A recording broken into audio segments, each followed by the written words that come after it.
Hello everyone, welcome to today's session on eating well as we age. My name is Bridget, I'm a dietitian from Blue Care, and I'm really passionate about helping people to improve their health through eating well so they can live their best life possible. So I'd just like to start off with an acknowledgement of traditional owners. So Blue Care acknowledges the Turrbal and Noongar as the First Nation owners of the lands where this respite centre now stands. We pay respect to their elders, laws, customs and creation spirits. We recognise that these lands have always been places of teaching, research and learning. So just a little icebreaker to start with. What I might get you to do is just say your name and your favourite food. Do you want to start here? Yeah, so my name's Claudia and my favourite food would have to be cheese. Oh, Claudia, me too. Now cheese, actually funny you say that because cheese, as long as you eat it in moderation, it's actually quite high in calcium, which is really great for as we get older. We want that nutrient in our diet. So moderation, we love a bit of cheese. That's great. Oh, well, I love a Sunday roast. Sunday roast. Oh, and what's your name? Sorry. Mindy. Mindy. Sorry. Lovely to meet you, Mindy. Yes, Sunday roast. Me too. And actually, this is really good to. We're actually going to talk about this later on. But Sunday roast, funnily enough, you actually get your protein. So this is from your chicken or your lamb or your beef, and that really helps you when you get older as well to have enough protein in your diet. And also the vegetables are high in fibre. So we'll talk about that more later. But that's really good for you as well. So today, what I hope to achieve is to empower you with the knowledge, motivation and strategies you need to improve your dietary habits and to support your healthy aging, disease prevention and to maintain independent living as long as possible, which I'm sure we can all agree is quite a high priority for all of us.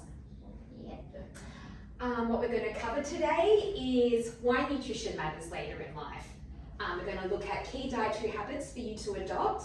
And we're going to then do a little food activity where we implement what we've learned in this session and see if you guys can change from what looks like a bit of an unhealthy version of, say, breakfast or lunch or dinner and what you think could be some good alternatives.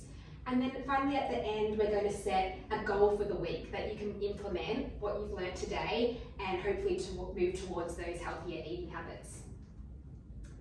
All right, before we begin and move on, I just want us to talk about motivation. Now, this is really, really important because if we're going to change our habits, we need to have a reason to wanting to do that. So what I'm going to get you to do is just for a minute, write down, I'm going to give you 2 post-it notes each, and I want you to write down why you want to change your eating habits, why you want to get healthier. This might be because you're wanting to spend more time with the grandkids and have energy to do that. It might be because you want to go travelling or maintain a active social life as you get older.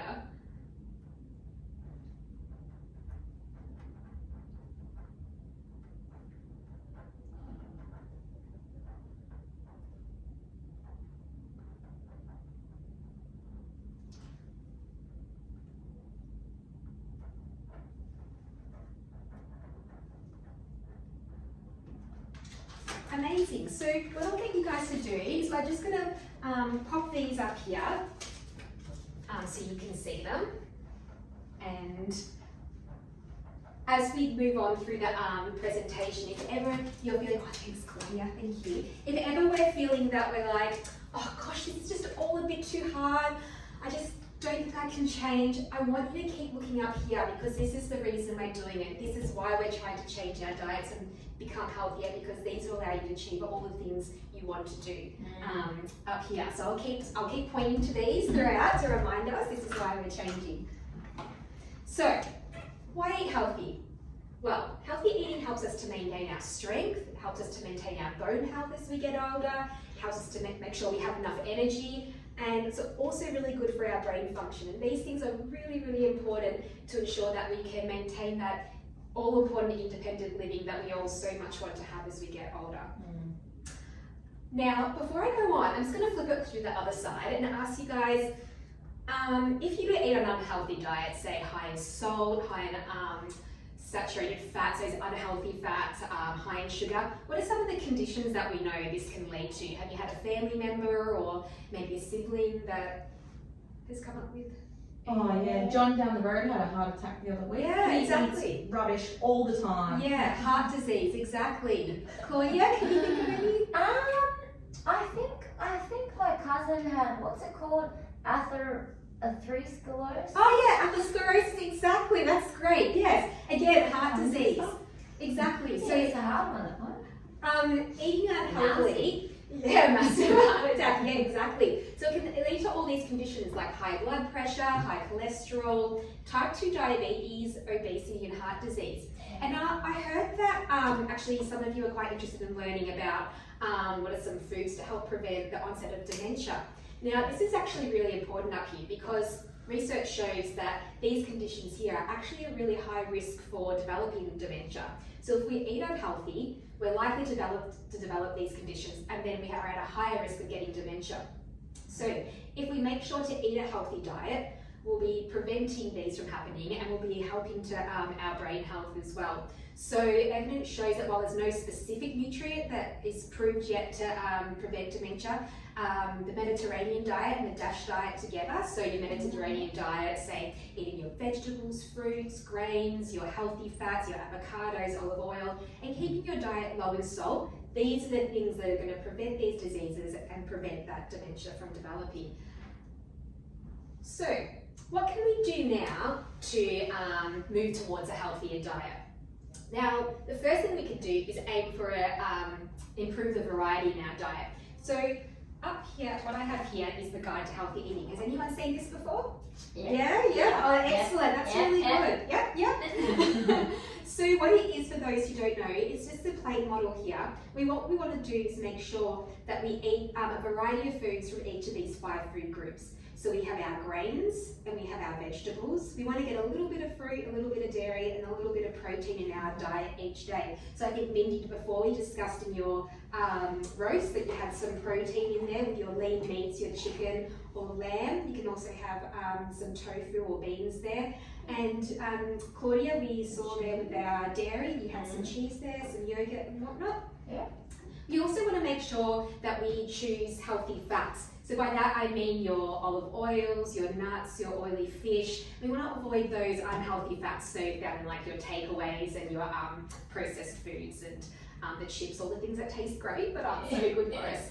We also want to eat salt sparingly, so as much as I'm sure we love to put our salt on our dinner at night, we really want to try and prevent that from happening, putting too much. And we also want to watch for added sugars as well. So instead of having a full soft drink with full of sugar, or your bickies and cakes for afternoon tea, still okay to have them every now and then. We just want to make sure we don't have too many of them.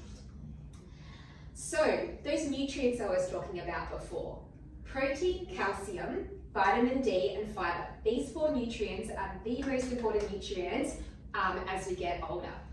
Why? Protein. It prevents muscle loss. It's inevitable as we get older. You're going to lose a little bit of muscle, and that's okay. But eating your protein, so your lean meats, eggs, dairy, legumes, tofu and nuts, they're going to help us build that muscle and make sure that it doesn't deplete over time. Also your calcium and vitamin D. Now, has anyone heard of osteoporosis? Oh yeah. Yeah. So we really want to make sure that we don't develop this, because it will lead to brittle bones, and that increases our chance of getting fractures.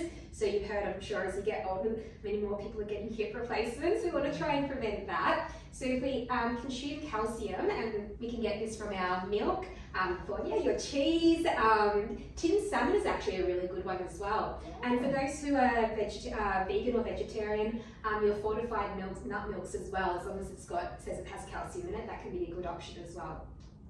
And vitamin D, it actually comes from sunlight, believe it or not. So your body makes it by getting sunlight, and so we want to make sure that we get out into the sun 10 or 15 minutes times a day, each day, and get some vitamin D. And the last one I want to mention is fiber. So fiber helps prevent constipation, and it really supports our gut health. So we can eat things like whole grain breads, cereals, fruits, vegetables and legumes. They're really good options. So I'm hoping what you're starting to see, as I keep talking about these food options, is that if we look at the healthy plate model, what we'll see is that we fill half our plate up with vegetables, a quarter of our plate up with those protein foods we talked about before, a quarter of our plate with grains, a little bit of fruit, a little bit of dairy. We'll actually be getting all those important nutrients we want automatically we'll be getting our calcium, we'll be getting our fibre, we'll be getting our protein and fibre here as well. And with a bit of sun, we'll be getting our vitamin D. So a little activity to do all together now, just to see what we've learned. For breakfast, instead of rice bubbles or Nutrigrain or Cocoa Pops, those sugary, high salt breakfasts, what could we have instead? Maybe some fruit. Yeah, that's a really good. That's Fried fibre. yogurt. Yeah, perfect. You've got your calcium there. Great. Maybe an egg on toast. Yeah, perfect. You've got your egg there. Maybe have a whole grain toast would be really good because it's higher in fibre. What about for lunch? Instead of salami or ham or bacon or sausage in your sandwich, what do you think might be a nice idea? Tinned salmon. Tinned, exactly. Some calcium there, Claudia. Well done. Yeah. Or I might swap to chicken. Yeah. I'm a meat girl. Lovely. A bit of chicken is wonderful. A lean protein. Beautiful. You could put a bit of veg in there as well. Maybe some tomato, lettuce, get that fibre in. Oh, yeah. For dinner, all right, guys? I know a lot of us like to put the salt on our dinner, but what could we have for flavouring instead? That'd be Maybe some herbs. Garlic's a great one. Yep, exactly. And I like a little bit of lemon juice also. It can add quite a lot of flavour as well. It's a bit adventurous. Yeah, and what about snacks? Instead of having your bickies or your cake, which is okay every now and then, I'm not going to ban them, but what could we have? Do a bit of a swap there. Maybe some nuts. Yeah, nuts are a really good one, high in fibre and protein. Yeah. Maybe what about like some carrot sticks and hummus? or Perfect. I was something? going to suggest that actually. Veggie sticks with hummus is a really good idea. Yes. So I think everything there, you've really hit the mark on that. Well done. That's really good, guys. Well done. So before I finish up, I just want to go over some barriers that it's inevitable as we get older, we're going to face a couple of these that prevent us from eating as healthy as we like. So it's often as we get older, we get a reduced appetite. So what I suggest is that you can have small, but smaller meals, but so your big 3 meals a day, but more frequently over the day. And we also want to make sure that those foods that you choose are nutrient dense. So as much as we love our cakes and bickies and those kind of foods, they might fill us up a little bit, but they don't have many nutrients. So we want to make sure that we have, like what you said, those veggie sticks and hummus, things like that. We can also have difficulty chewing as we get older and swallowing. So we want to make sure that we could eat finger food or those soft, easy to chew foods. And you can also modify them by pureeing them or mashing them, and even turning them into a smoothie is a great idea as well. So they're just some things up there that we can do. And just to finish up, I just want to say that eating well in your later years, what it does, it reduces the risk of chronic disease, and therefore, like we discussed, it reduces your risk of getting Alzheimer's. Eating well, it means consuming a variety of foods from each of those 5 food groups we discussed here in the Australian Guide to Healthy Eating. It's being mindful of your sugar intake, your salt intake, and your unhealthy fat intake. It's about getting enough protein, calcium, vitamin D, and fibre. And remember, guys, we're not trying to aim for perfection. We just want to be making those small swaps here and there, moving towards a healthier diet so we can live our best life and achieve all these wonderful things you've written up here. This is why we're doing it. We want to do this as we get older and live your best life. So I have up here some links. I'll grab your emails after if you're interested. And there's a couple of recipes and resources you can go to. We've got Dementia Australia if you want a little bit more information about that. We've also got the Australian Guide to Healthy Eating, so you can have access to this and remind yourselves of the fruit and veggies to eat and the protein, dairy and fruit. And as well, I've got some healthy aging recipes. That's a really great site actually, and some heart health recipes as well. So just to finish up, I want you all to think about a goal for this week. What is it that you think you might like to do to move towards that healthier eating as you get older? You might think about swapping your white bread for some wholemeal bread, some cake and bickies for some, veggie sticks and hummus. Have a little think about that. You don't have to say it out loud. If you do have an idea, feel free to share. Look, I think I need to rein in the salt a bit. Yeah, Dinner at lunchtime. Yeah, okay, so maybe a little less. A little less, maybe. Yeah, I'll have maybe just a little few less sweet treats. lovely. Oh, that sounds good. You I love still it. have a little bit, just not too much. Oh, yeah. All right, thank you so much for your time, everyone. If you have any questions after, feel free to ask me. But it was lovely to meet you, Mindy and Claudia, and all the best. Thank Thank you, that's lovely.